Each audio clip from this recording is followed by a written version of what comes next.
It was a dark night when Tom and myself stumbled out of the pub, our heads buzzing with laughter and cheap beer. But as we turned down an empty street, the mood shifted.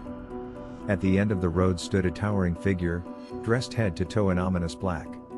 His hood obscured his face, but the way he stood so still, staring directly at us, sent a chill down my spine.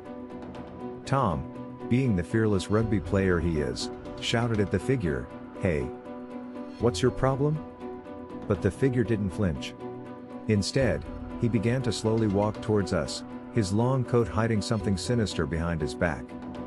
As he neared, we could see just how massive this person was, towering at least 7 feet tall.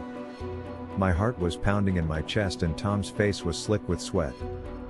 We started to back away, but something about the figure was off. He wasn't human.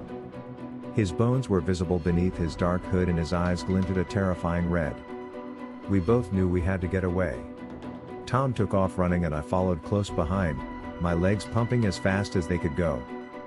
But as we turned down another street, we both came to a sudden stop. The street was empty, the people we had heard laughing just minutes before were nowhere to be found. The figure was still coming towards us, now looking even larger and more menacing. Tom screamed, and in an instant, the street lights flickered back on.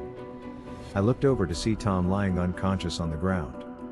I called for an ambulance, but when I tried to tell people what had happened, no one believed me. I was even forced to see a psychiatrist. Tom never fully recovered from that night, and he never spoke of it again. But I know what I saw and it will haunt me forever.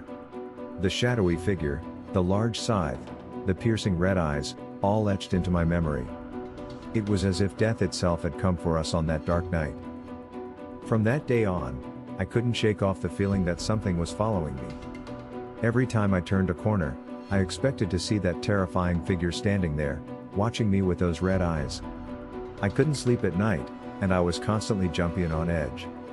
I tried to tell my friends and family what had happened, but they all thought I was just imagining things. But I knew deep down that it was real.